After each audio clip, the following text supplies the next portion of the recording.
Hello all, Alison here and welcome back to Words and Pictures.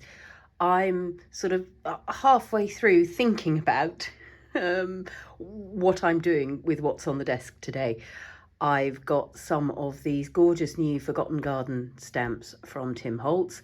I've obviously been inspired by his new ideology cello tape to paint some of those in, and while I was doing that, I had some offcuts left from another project, and I thought I would, shock horror for anybody who knows me, maybe make some simple little cards. I just don't do cards usually. I don't know why. They just aren't something that happens in my creative brain very often. And my plan was to do direct stamping, but then I'd been having a little play on this other offcut, and I thought, well, maybe I want to do some layering. And then I thought, well, maybe I'll do some of both, because it'll be that thing I'm often talking about, repetition and variation. A similar thing, but changing colour, changing style from card to card. Not only cards, I've got some panels that might be clusters that can just go into an art journal, or be a card topper on a bigger card. Anyway, as you can see, I've started by having a little play on this one. I then had these other offcuts, and I thought, well, I want some sort of old paper backgrounds. So we'll start there. We'll start with these old paper backgrounds and then go on to find out what's going to happen to the rest of it. So I'm going to clear the decks, get my little craft mat and start playing. Back in a sec. All these backgrounds I've been doing so far have just been done with a variation of these three distress inks. So that's Pumice Stone, Frayed Burlap and Walnut stain, and a couple of ink blending tools. And yeah, so I'm down to the last one, and I thought, well, hang on, switch the camera on. It's a variation on the Spritz and Flick that you've seen in a previous video. So I'll just do it I'll do this last one very quickly. I'm not going to explain it all in detail because you can watch the Spritz and Flick video, or there are some technical, I'm thinking of them as technical videos coming up with sort of the ins and outs of craft mats and tools and ink blending and all of that kind of business coming up. So be patient, and there will in June be something to help you out. So I'm starting with Pumice Stone. I'm starting off the card and just rotating, it's a kind of circular motion, onto the edges of the card, bringing that colour in from the sides. And it's a very, very simple blending thing. If you're coming on from the outside, you'll avoid getting those kind of splodgy shapes. So that does that. I think I might just stick with quite a plain pumice stone one actually for this last one. I've got quite a lot of frayed burlap going on, and I'm going to stay with that. And then a little Spritz and Flick. Lost my water sprayer. There it is. Just onto that. Let it sit for a sec. I don't want sort of a huge effect. Some of these have got quite a lot of ink coming off with the water, some of them haven't.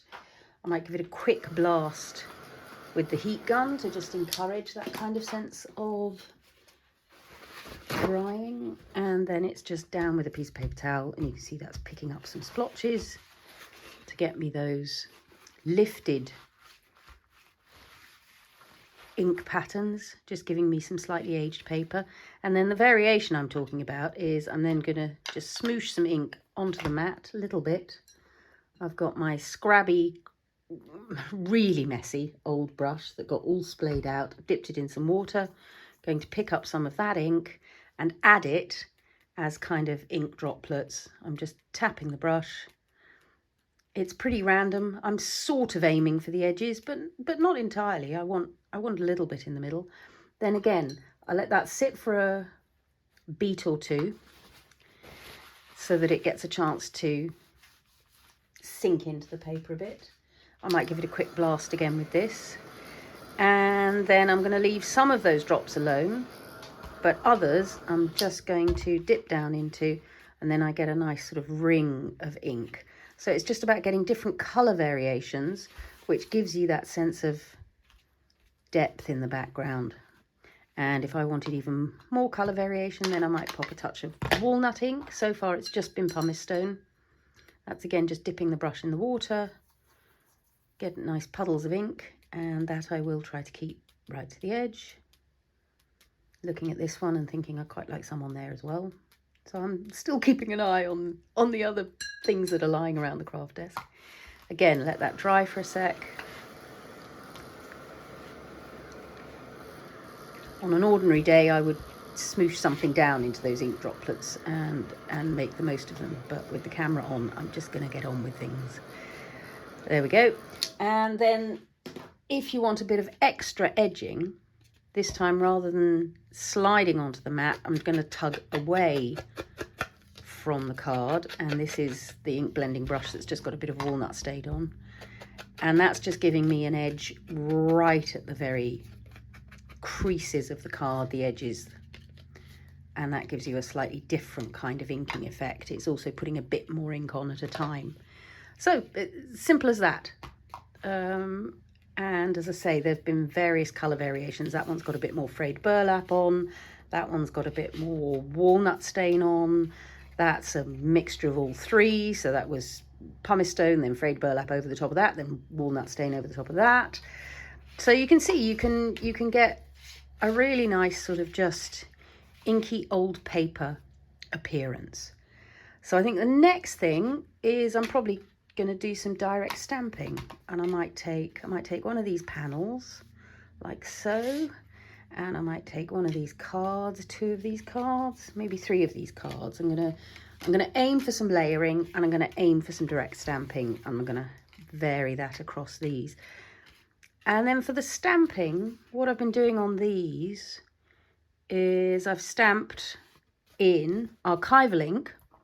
So that's a permanent ink that will stay put when you put moisture over it. And a couple of these are in ground espresso, and a couple of these are in Pebble Beach, which are just easy neutrals to work with. For some reason, again, I can't tell you where it comes from or how it works that way. I hardly ever stamp in black. It just doesn't happen much around here. I don't know why. And for the sake of repetition and variation, although there are all these lovely designs on this stamp plate, I'm going to stick to two, I think, maybe three. I'm going to stick to these two I've already done, and I'm going to stick to two. I'm going to explore those another day. I'm going to stick to two and have that lovely sense of repetition and variation. So what that means is I can vary my stamping colour. So I'm just using a little acetate plate there. I don't want to be teaching my grandmother to suck eggs, and I'm going to stamp this in the ground espresso. So that is one of the distress colours that is available as an archival ink, and I've done it with an ink refill, ground espresso, and onto a blank pad. So ground espresso is not a standard archival ink colour, it's a distress archival. So it's a distress colour in an archival formulation. That makes sense, because distress inks are not permanent, but there are certain colours of distress ink that have been released as archival formulations. So that is a permanent stamping. It's not going anywhere. And I'm going to do one. Shouldn't have put the lid on. I mean, it's a good idea to get in the habit of putting a lid on your ink if you're not going to use it again straight away. Straight down, firm pressure, straight up. So I've got two done in that. And now I want this, and I'm going to do a Pebble Beach. Oh, see, I think that's what I intended to do. I intended to stamp the second of those in Pebble Beach, but no, not to worry. It's all good. This one is going to be one in Pebble Beach, so that better go on the slightly paler background, I think. So pressing down onto the ink, and then pressing down onto the card. Nice and firm. It's just a slightly greyer tone, which I quite enjoy, but I will do the other one in ground espresso. Direct stamping.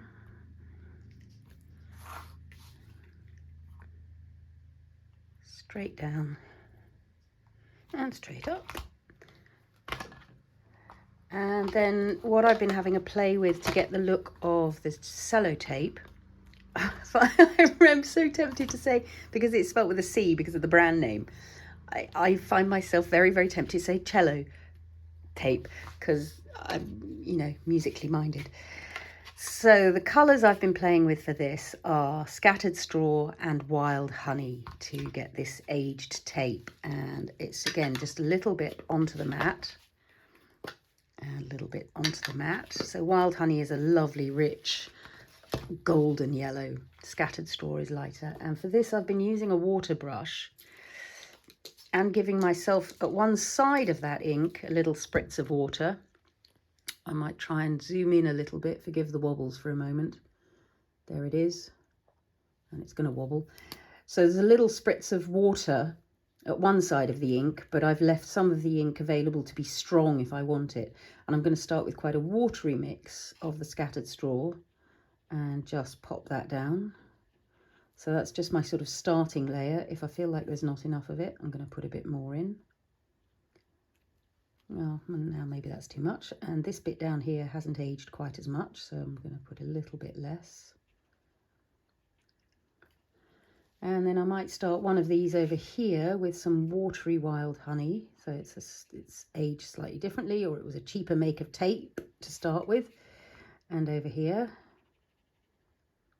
And then while that's still wet, I'm going to drop a little bit of wild honey down into one corner under here where it's maybe peeled up a bit.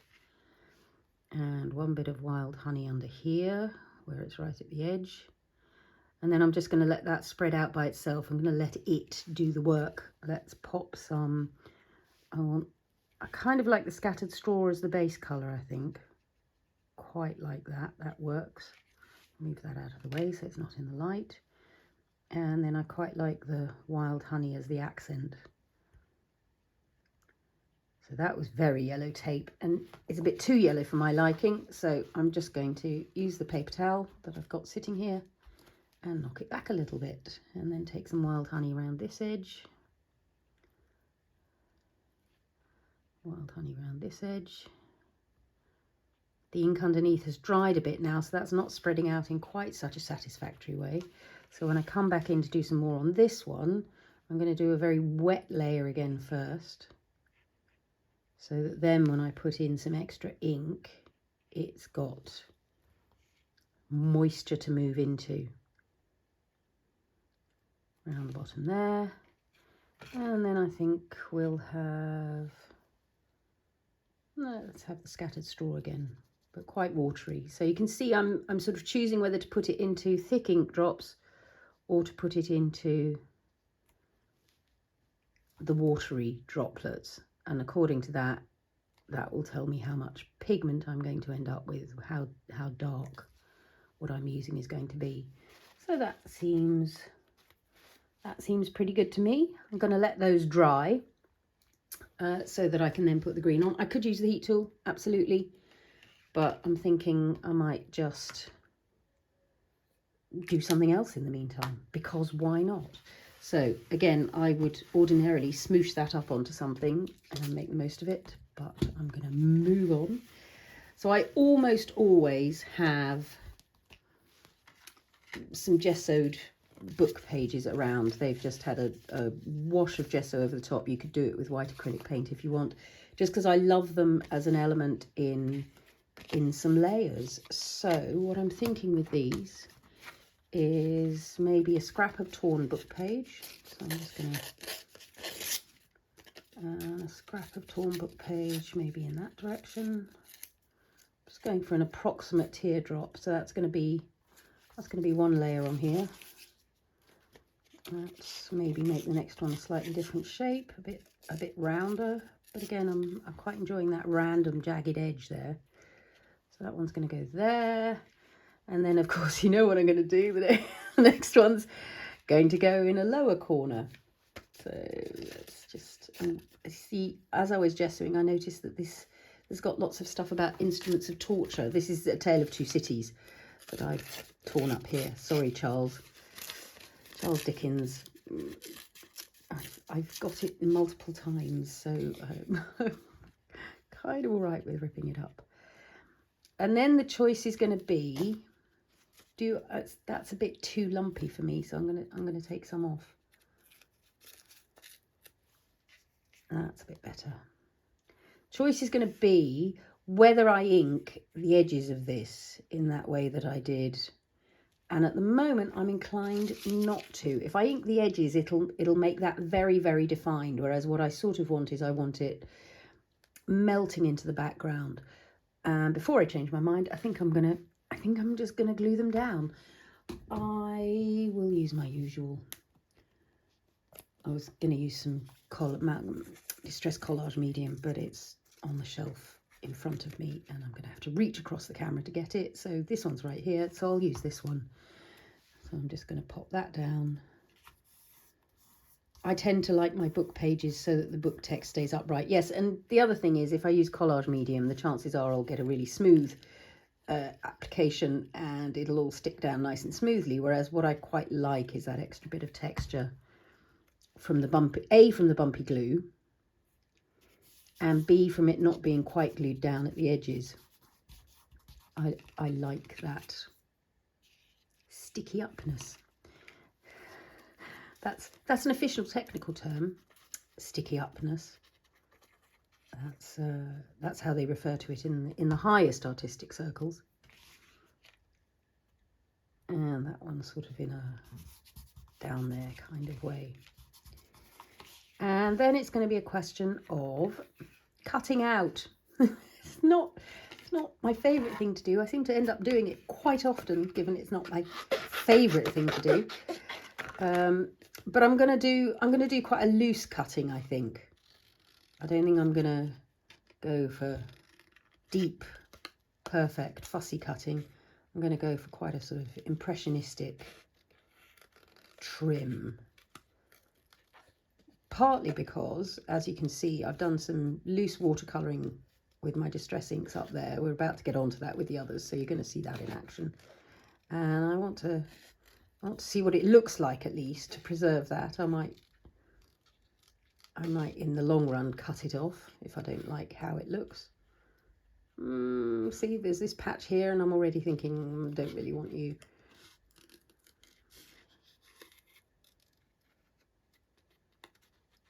And just round that stem.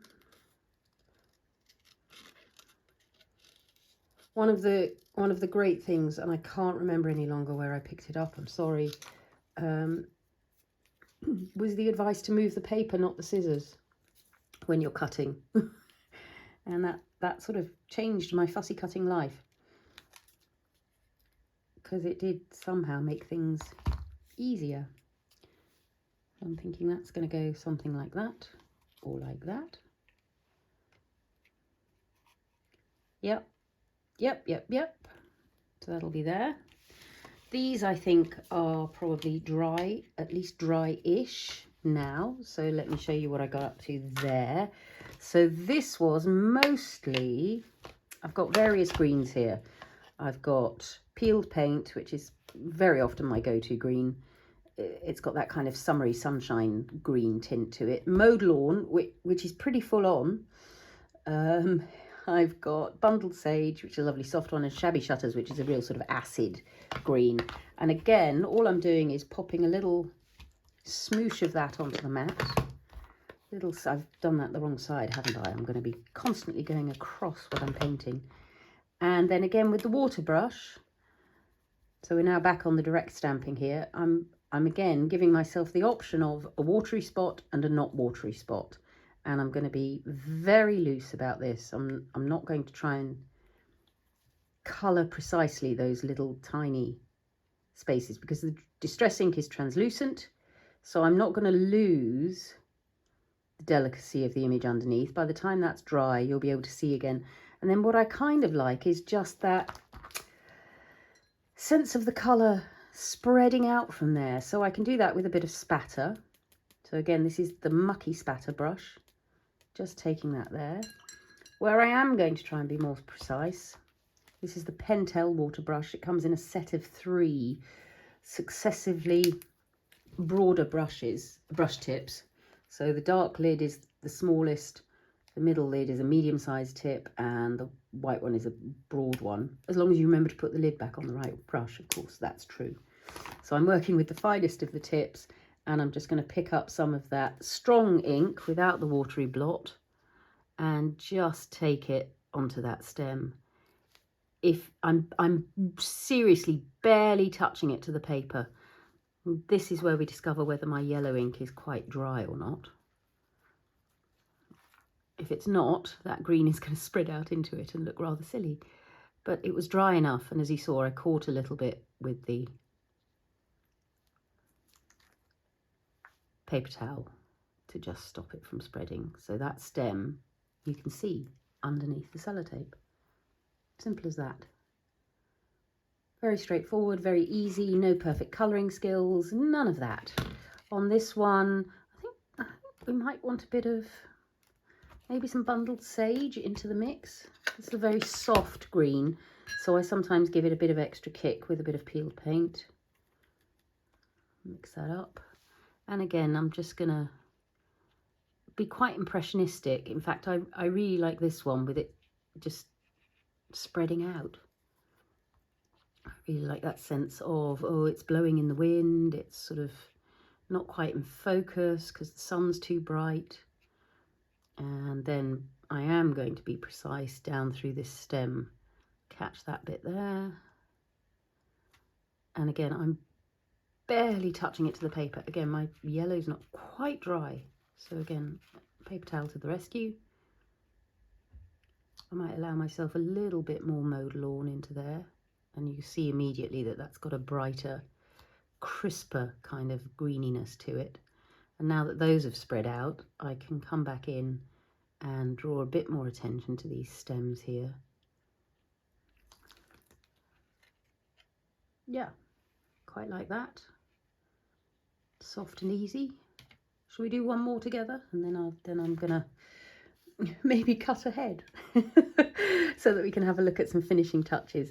So on this one, in fact, yeah, I quite like the one where I haven't coloured it at all, except for the sellotape. So I might actually not colour that one. Okay, I'm going to do a bit more cutting. You don't need to watch me do that. I'm going to do a bit more cutting, and then I'm going to come back and have a look at what I might do for the very last bits of this. Back in a moment. And final stages. I've cut some other ones. I've done a very loose fussy cut. It's not a fussy cut, let's face it. I've cut around a couple of these, which I'm planning to keep as elements for future things. But I was just having a look at that on there. I mean, that works too. I think I'm going to stick with this one because of what you're about to see in a second. But if you don't even want to do that much fussy cutting, that would also be a perfectly lovely panel on a card. You could do it square, but then of course you don't get all that jaggedy edge stuff that I like. Anyway, for now, I think I'm going to stick with this one because what I've got on standby are, as usual, my little snippets, number labels, number strips, and the tiny labels, the curator labels from the Ideology range. Because in these ones where I'm layering up, I want just a couple of extra elements. And then on these ones, I'm actually really enjoying the simplicity of that. But what I have grabbed are some of the amazing Tim Holtz sets that have got multiple teeny tiny numbers, phrases, frames, all that kind of business on them. There's another one there. That's Eccentric. That's Field Notes, which I love. And this is Correspondence. I'll obviously have those down in the description, especially if I use them, but I'll list them for you anyway. So on the non-layered ones, I'm thinking it might just be a couple of these bits of stamps. But for now, I just want to grab a number strip or two and get this glued down. I'm going mostly for the neutrals. There might be a green tinted one that I can bear to have. I'm pulling out a number of them because I've got, how many cards have I got with the layers? 3. Yeah, see, I'm not really wild about the red. As those who follow me know, red is a rare and precious rarity, that's bad English, rare and precious appearances red puts in around my way. Berries, red berries, particularly at Christmas. That's mostly when you get the reds. Oh look, you're a little label. Okay, so I've got the glue at the ready, because I'm not going to think very hard about this. I'm going to go, you're there. I'm going to go, you're there. That was lucky. And maybe one of you. It's got red on again. And maybe add another one of those. I don't like the red. Go away, red. It just vibrates me the wrong way, red.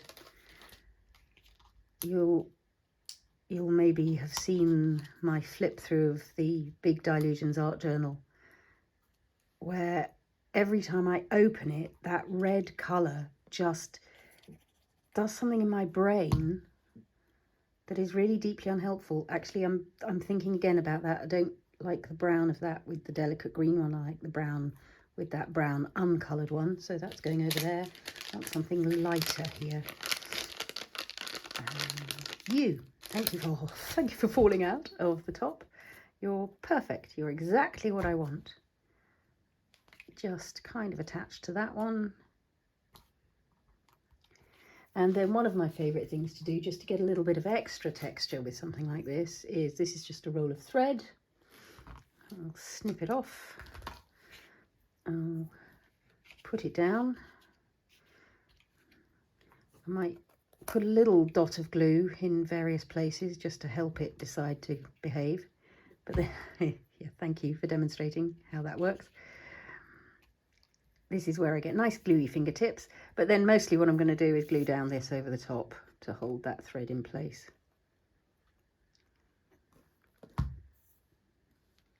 Because I don't want it completely held in place. I want it on the move. I want it wild and carefree. And the other thing I have usually standing by, tucked away, are a couple of wooden clothes pegs, so that I can just encourage that to stay stuck down, pop it to one side and let it dry. So same thing over here. I think we might go for you. Again, I'm trying not to think too hard. Apart from banishing red, I'm just sticking things down. I'm not going to stop and work at it. I'm not going to faff with positioning. These are simple little cards. A few minutes of fun. We might get in as a few minutes this week. I don't know. We'll see. Oh, cotton thread. Now I've got to be speedy before that glue dries on the back of there. So sort of bundle it up. Pop it down. Hope for the best. And glue the flower. Do I want it at a little angle? I think I probably do. There we are. And again, a couple of clothes pegs do the work for me while I get on with something more interesting. Put that there. So on those, we'll come to those in a minute. Have a look at you in a minute. On the direct stamping one, I think sort of what I'm thinking is, yeah, something like this lovely special delivery one here, for instance. And I'm going to keep it subtle and tone on tone, because I don't want to detract from the flower. I want to tone in with it. Where's my stamping plate gone? So special delivery. Pop it onto the, I'm going to use the Pebble Beach again. Why not use the lines on the grid plate? These have lovely lines on them so that you can stamp things in straight lines. I'm forever forgetting to use the tool in the way that it can be done. And I think I'm going to pop that just down the side of here. Yep. And I might do another one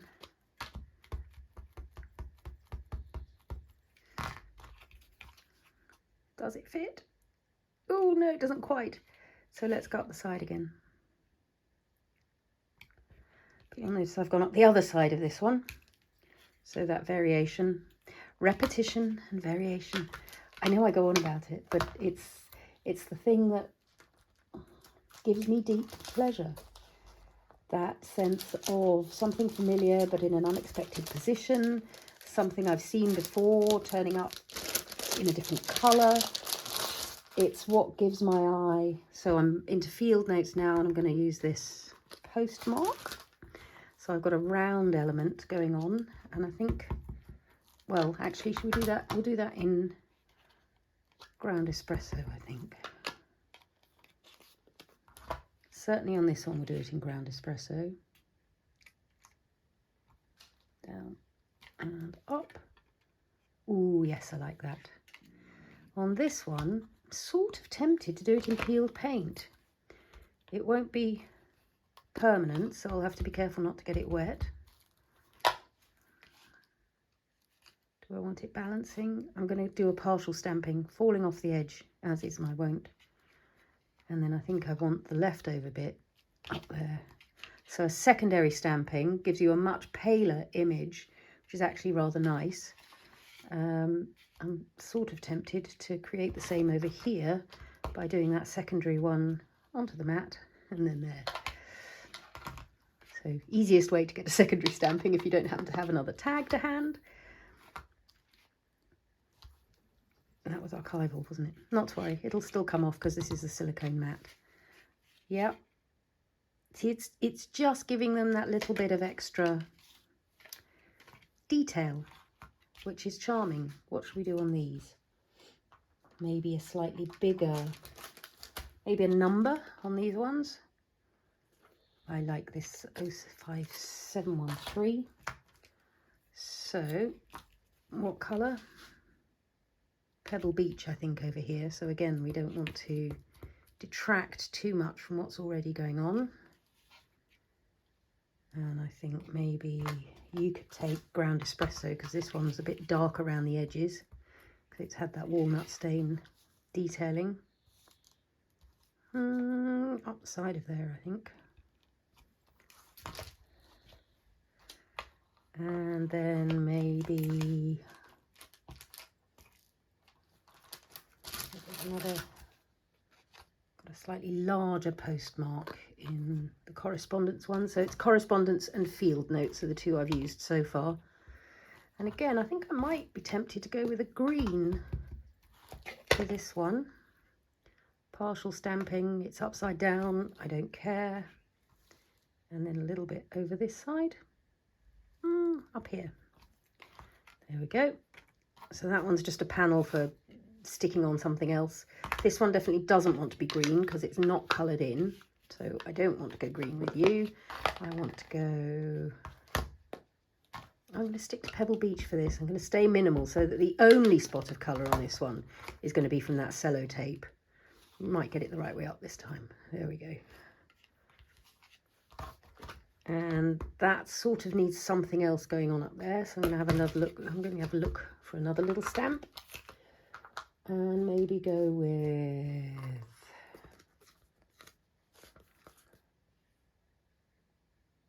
yeah, this one here. Little square label to go with our little round label.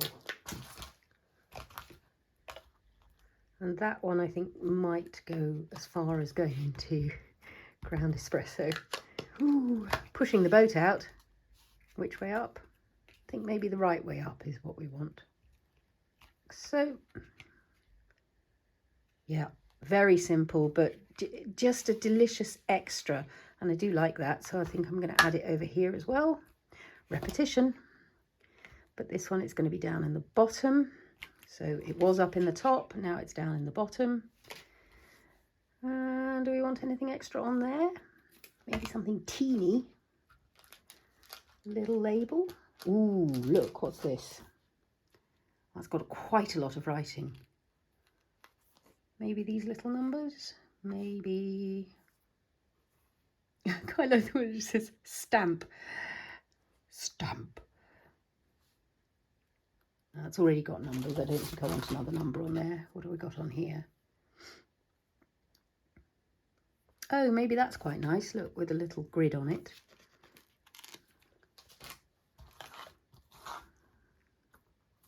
And I might go green again. Ooh, ooh. No, because it's... yeah, I mean, what have we got to lose? If I wanted to be stamping these green things in an archival ink, I would almost certainly choose olive. But I'm not going to go digging for the olive now. I'm going to stick with the peeled paint. A little extra on this one. So as you can see, it's now about looking. It's, do I want something else going on here? I think I do. What is it I want? Probably the same thing I've just used because I like it. And now it urgently needs something else just down below that. Again, that's just my eye going, that's quite high up. Hasn't quite balanced what's going on at the top end, I guess, is what's happening in my brain. And then that does. Great. So I've got one more of these to glue down. Going to find a number strip for that. Oh look, it's got one sitting there. That's probably quite good like that. Glue that down with a bit more cotton thread, and then I think we might be at montaging. I might add a little bit of this detail stamping to these layered ones because I quite like it. Oh, and I might need some word stickers. Well, let me finish gluing this down, then let me take a look at them, and I'll come back to take a look at them with you and see if I want some word stickers with them. Back in a sec. Right, let's see. I think I'm inclined to go with my original thought about these, which was pretty much to keep things very, very simple, or what's simple from my perspective. Clean and simple, CAS, that style has never been my thing. I was generally a more is more kind of person. But I think there are a couple of these that could take a word sticker, in fact would quite like a word sticker. So on the composition of this one, for instance, there's this space here.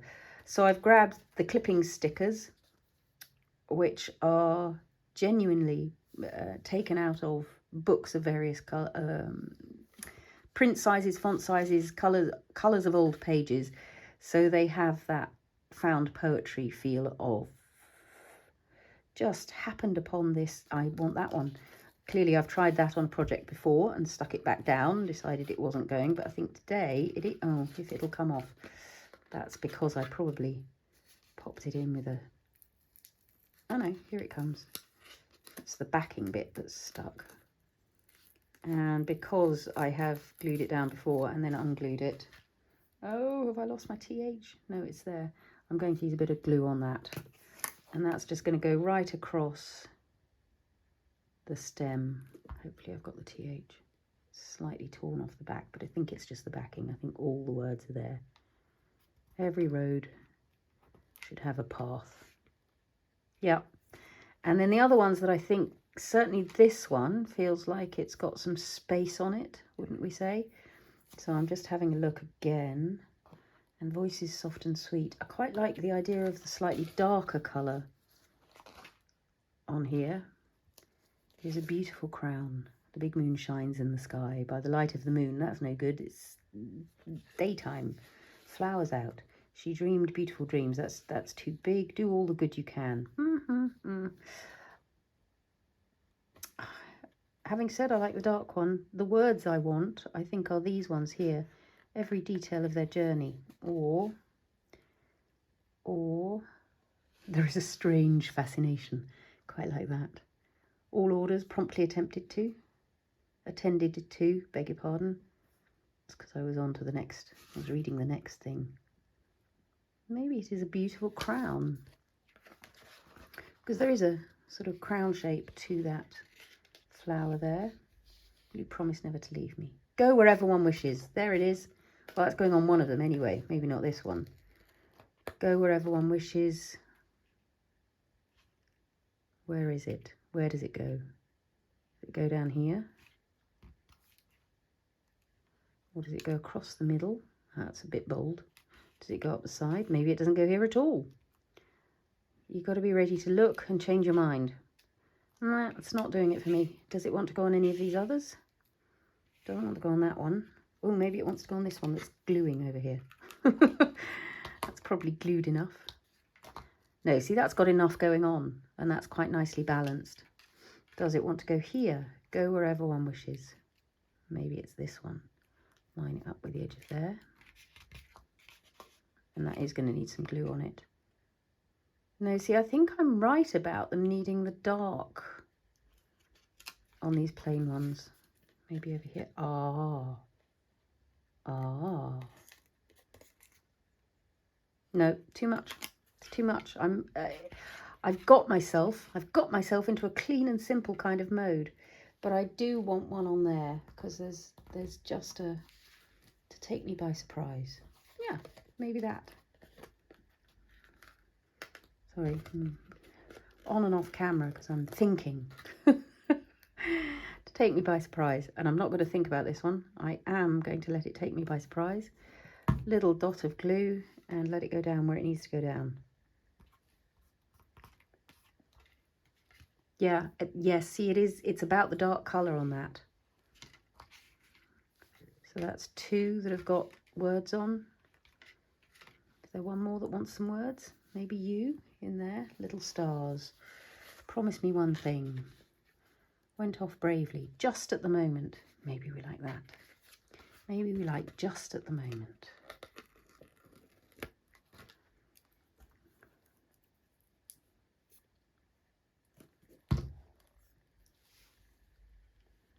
Going across the stem at the bottom there. See, as soon as I start doing this, I'm going to want more words. I'm going to have to try and restrain myself. This one I feel could do with just a little something. If I could find one, love is spontaneous. There it is. It just jumped straight out at me. And I'm going to put it so it goes really sort of across the top of. Yeah, and I'm really enjoying that little cluster there. Very nice. Take me by surprise. I think that might be it on the words. Yeah, grand. So I might do one final little, very Alison thing, which is to gather them onto the mat in front of me. Maybe you out of the way, because maybe I don't want you involved in this. And then I'm going to get my ugly spatter brush. I'm going to get my snowflake white fresco paint. I'm going to dip the brush in the water. I'm going to modge it up on there. And I'm going to have a little spatter.